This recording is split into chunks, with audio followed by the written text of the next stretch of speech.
Welcome back to The Explainer. Today we're diving straight into the incredibly mysterious and honestly deeply paradoxical lowland Scottish folklore of fairy magic.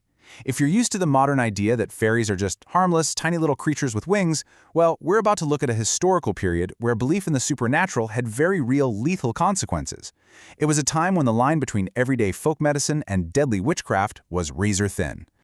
So picture this for a second. What if a prehistoric arrowhead could cast a deadly curse or cure a king? It sounds like pure fantasy to us today, right?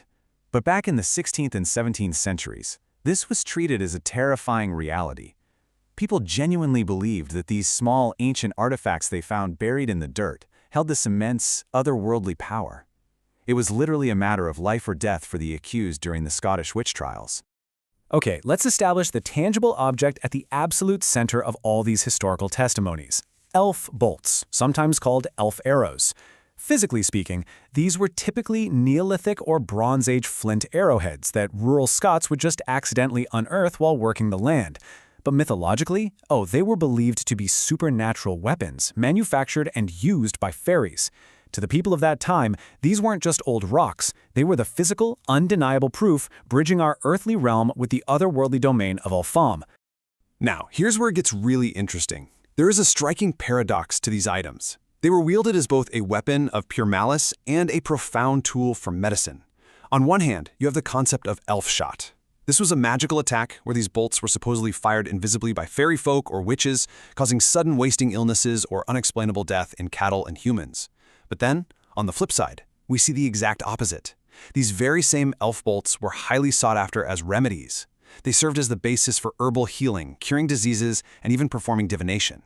It's a complete duality of magic contained within a single piece of carved stone.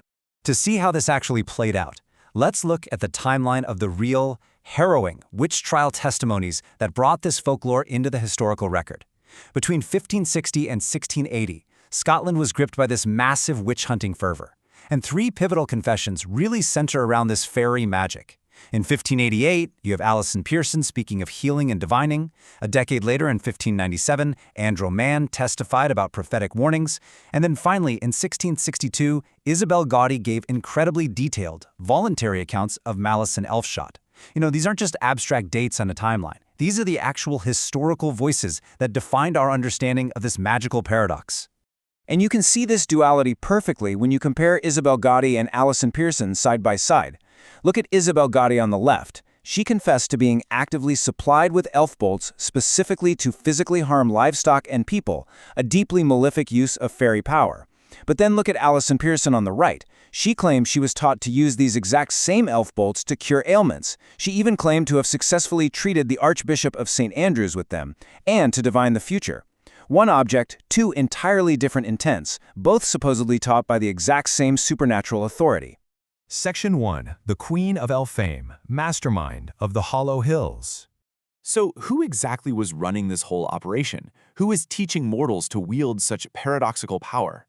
Well, in her 1662 confession, Isabel Gaudy vividly described the Queen of Elphame, a regal and captivating sovereign presiding over a subterranean realm in the Downey Hills. Gaudy described her as being bravely clothed in white lined clothes, and in their clothing with silk and satin and velvet. Notice how this wasn't some monstrous demonic entity in a fiery pit. This was a majestic, beautifully adorned ruler who commanded awe and respect, bridging ancient Celtic sovereignty myths with early modern folklore. Her underground court wasn't a fiery hellscape at all. Honestly, it was a place of endless revelry and meticulous instruction. Mortals received tutelage from the queen and her minions in this elaborate system of fairy magic, learning things like how to pick herbs before sunrise, how to brew healing salves, and of course, the secrets of inflicting elf shot. The queen's realm offered these lavish eternal feasts with food that could satisfy a mortal for 100 years.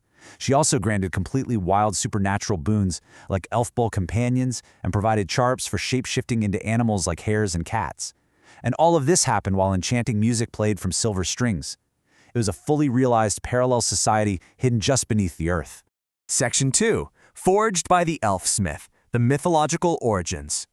But we really have to peel back the layers here and ask, where did these supernatural weapons actually come from before the 16th century trials? Deep within pre-Christian mythology, fairy craftsmanship is linked to much higher metallurgy than just prehistoric flint. Take Dwalin, for example, the legendary elfsmith from Norse lore. He's actually credited with forging the head of Odin's spear, Gungnir.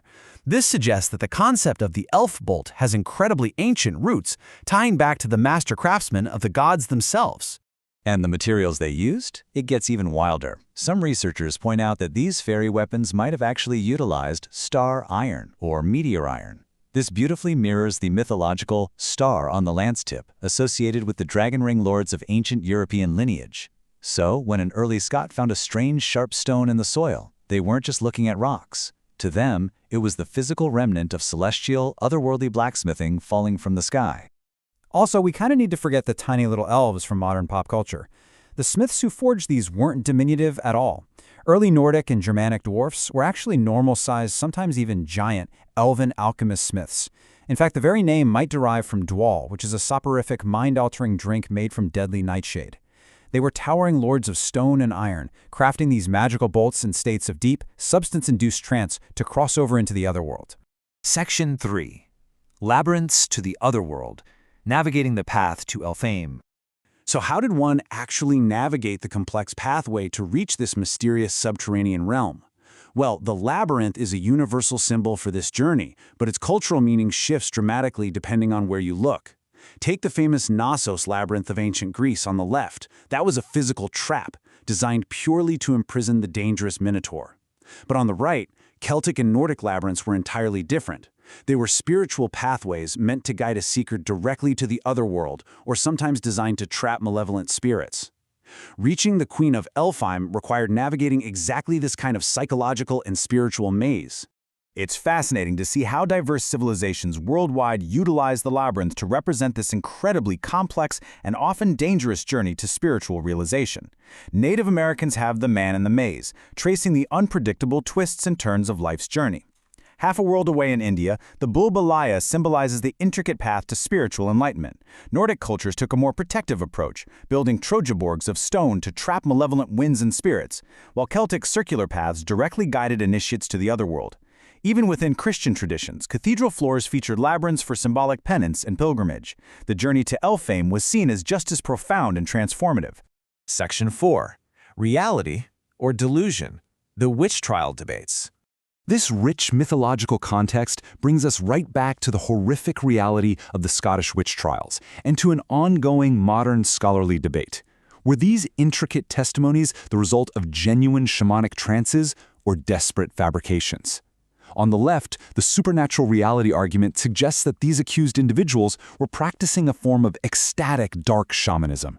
They were utilizing altered trance states to commune with what they genuinely believed were real spirit entities, much like those ancient smiths drinking dwale.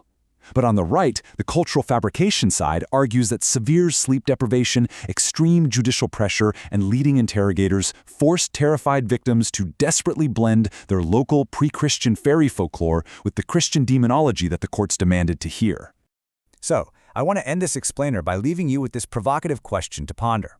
Were the elaborate testimonies of the Queen of Elphame purely cultural fabrications born of extreme pressure, or were they psychological journeys into the very real labyrinths of the human mind? Whether it was a literal truth experience in a trance, a genuine shamanic vision, or a tragic fiction born of absolute fear, the enduring legacy of the Elf Bolt and the Queen of Elphame remains a fascinating, slightly terrifying testament to the power of the human psyche. Thanks for joining me on this journey, and keep exploring.